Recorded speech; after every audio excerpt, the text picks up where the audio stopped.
Story सुनाने जा रही हूँ दो फ्रेंड्स की जो एक गांव में रहते थे। एक का नाम था सदकाक, एक का नाम था बदकाक। सदकाक जो थे वो बड़े ही सीधे साधे से थे और जो बदकाक थे वो बड़े ही चालाक, बड़े ही शातिर दिमाग वाले थे। तो एक बार सदकाक और बदकाक बात कर रहे थे और इन लोगों ने ये हल निकाला कि हम शहर जाके काम करके पैसे कमाएंगे। और सदकाक और बदकाक दोनों शहर के लिए निकल गए, गांव छोड़ के काम करने के लिए और पैसे कमाने के लिए। जो ही ये शहर पहुँचे, इन लोगों ने काफ़ी मेहनत मजदूरी करके काफ़ी सारा पैसा इकट्ठा कर लिया।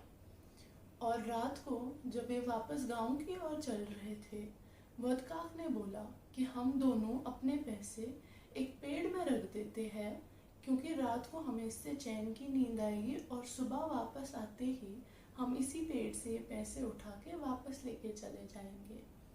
सदकाक ने सोचा, अरे ये तो बड़ी ही अच्छी तरतीब है, तो हम इसमें पैसे रख देते हैं, रात को चैन से सो पाएंगे। तो पैसे उसमें रख के दोनों अपने घर के लिए निकल लिए। रात को बदकाक वापस आए उस पेड़ के पास, दोनों के पैसे लेके, सदकाक के भी पैसे लेके निकल लिए और पैसे चुरा लिए। सुबह जब वो वापस आ रहे थे वहाँ से और सदकाक ने पेड़ में देखा, उन्होंने बोला, अरे यहाँ तो पैसे बिल्कुल ही नहीं है, हमारे पैसे कोई चुरा के लेके भाग गया है। और बदकाक ने बोला सदकाक की ओर इशारा करते हुए कि तुमने मेरे सारे पैसे चुराए हुए हैं और अपने भी कहीं रख दिए हैं, मैं तुम्हारी शिकायत करूँगा लोगों से, मुझे मेरे पैसे वापस चाहिए।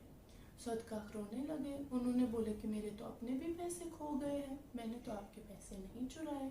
और दोनों सदकाक और बदकाक गांव की पंचायत के पास चले गए और वहाँ पे शिकायत करने लगे बदकाक कि सदकाक चोर है और उन्होंने मेरे पैसे चुराए हैं और अपने भी कहीं रख दिए हैं। और सदकाक रोने लगे और बोलने लगे, मैंने किसी के पैसे नहीं चुराए हैं। बदकाक बोलने लगे कि मेरे पास इस चीज़ का एक सबूत है।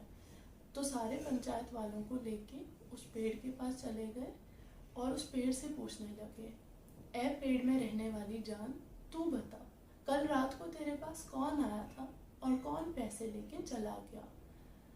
पेड़ से आवाज़ आई कि सदकाक आए थे रात को, उन्होंने सारे पैसे इकट्ठा करके कहीं उस पैसे को रख दिया है। सदकाक रोने लगे और उनको एक और तरतीब सोची। उन्होंने छोटे छोटे लकड़ी के टुकड़े जमा करके पेड़ के सामने आग लगा दी। जो ही आग बढ़ने लगी, पेड़ से एक आदमी नीचे गिर गया और चिल्लाने लगा। और पंचायत वाले पूछने लगे कि तुम कौन हो। तो वो बोलने लगा कि मैं बदकाक का बाप हूँ, इसने कल रात को पैसे चुरा के मुझे बताया कि मैं पेड़ पे बैठूं और कल जब आके ये पूछेगा तो मैं ये बता दूं कि सदकाक ने सारे पैसे चुराए थे। और ऐसे सब गांव वालों को पता चली कि बदकाक ने सारे पैसे चुराए हैं और सदकाक को भी उनके पैसे मिल गए। इस कहानी से हमें ये पता चलती है कि बेईमानी से इस दुनिया में कुछ नहीं मिलता। झूठ, किसी फ्रेंड को धोखा देना, उस चीज़ से कोई चीज़ हासिल नहीं हो सकती। और जो अपनी मेहनत के पैसे होते हैं वो अपनी ही मेहनत के पैसे होते हैं और वो आपको हमेशा वापस मिल ही जाते हैं।